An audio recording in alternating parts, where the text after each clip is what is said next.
Gimana sih caranya melahirkan tanpa rasa sakit? Penasaran? Simak video berikut sampai habis.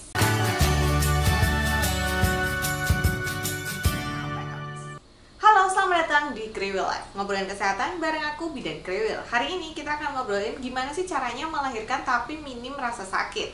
Nah, ada beberapa metode yang bisa digunakan dan nanti aku akan spill satu persatu. Tapi sebelumnya, jangan lupa klik dulu tombol subscribe-nya dan nyalakan lonceng notifikasi supaya kamu nggak ketinggalan video terbaru dari aku. Yang pertama adalah mengalihkan fokus. Mengalihkan fokus itu bisa dengan mengalihkan ke nafas atau bisa juga menggunakan sensori atau panca indera.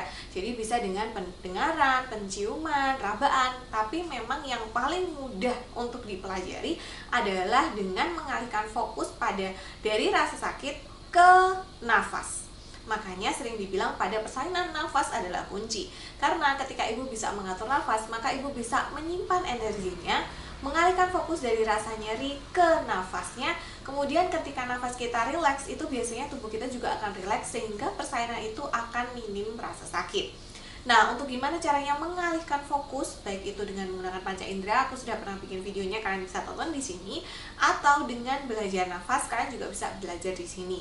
Memang karena metode ini manual ya, tanpa alat, tanpa obat, maka butuh waktu untuk belajar dan konsistensi untuk belajar sehingga nanti akhirnya tubuh bisa autopilot untuk melakukan hal ini. Yang kedua, mungkin ibu-ibu sudah pernah dengar, yaitu teknik hypnobirthing. Seperti namanya, hypnobirthing ini adalah hipnosis pada birthing atau pada persalinan. Nah, pada hypnobirthing, ibu itu dibantu untuk menghadapi persalinan itu dengan afirmasi positif, pernafasan, relaksasi, dan juga dengan visualisasi. Jadi memang hypnobirthing ini kurang bisa kalau misalnya sekarang belajar hypnobirthing, besok persalinan. Jadi hypnobirthing ini juga perlu dipersiapkan. Hypnobirthing ini memang tujuannya membantu ibu menyadari bahwa sebenarnya rasa sakit yang dihadapi itu sebagian besar itu disebabkan karena ketakutan. Dan juga supaya ibu lebih memahami dan menyadari bahwa tubuhnya itu bisa untuk memberdayakan diri dan menjalani persalinan ini sesuai dengan kodratnya. Prosedur yang selanjutnya adalah prosedur ILA dan ELA. Ini mirip tapi berbeda. ILA atau intrathecal labor anestesi, ini obat anti nyerinya itu disuntikan di bagian tulang belakang bagian bawah ya, di ruang subarachnoid.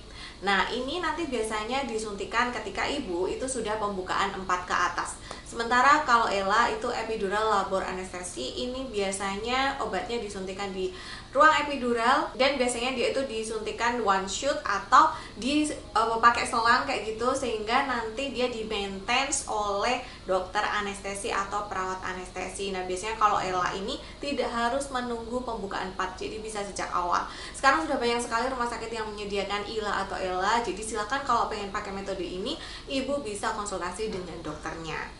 Metode yang ketiga itu cukup jarang dilakukan di Indonesia, tapi di luar negeri itu sudah cukup sering, yaitu adalah water birth atau melahirkan di dalam air. Nah, persalinan di dalam air ini dipercaya bisa membantu untuk mengurangi nyeri persalinan karena memang air itu kan memberikan efek relaksasi pada ibu. Kemudian air juga bisa mengurangi tekanan pada panggul dan mengurangi nyeri kontraksi. Kenapa di Indonesia belum banyak yang menggunakan water birth? Karena waternya atau airnya itu tentu harus yang berkualitas baik.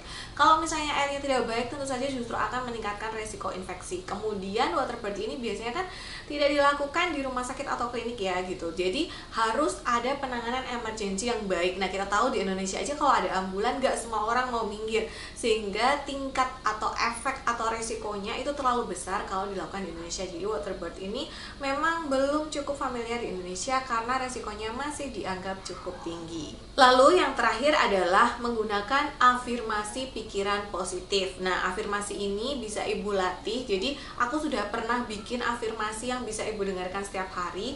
Jadi afirmasi ini prinsipnya adalah memasukkan pikiran-pikiran positif sehingga tubuh kita itu percaya bahwa tubuh kita itu bisa untuk menjalani kehamilan kehamilan dan persalinan ini, bahwa persalinan kita akan berjalan dengan lancar tanpa hambatan. Tubuhnya tahu harus bagaimana, tubuh dan bayi bekerja sama untuk persalinan dapat berjalan dengan baik. Jadi kalau misalnya ibu-ibu sedang menunggu persalinan, coba tolong hindari untuk menonton proses persalinan yang menyakitkan atau mendengar cerita-cerita persalinan yang menyeramkan, karena itu justru akan bikin ibu menjadi lebih takut, lebih tegang, sehingga akhirnya persalinannya kalau takut itu biasanya jadi lebih nyeri karena tubuhnya lebih tegang. Nah, itu tadi beberapa metode yang secara singkat bisa ibu-ibu gunakan untuk membantu supaya persalinannya lebih nyaman dan minim rasa sakit. Kira-kira mana yang tertarik mau dicoba atau sekarang sudah belajar atau mempersiapkan persalinannya? Coba tulis di kolom komentar ya. Terima kasih sudah menonton video kali ini. Sampai jumpa di video selanjutnya. Bye!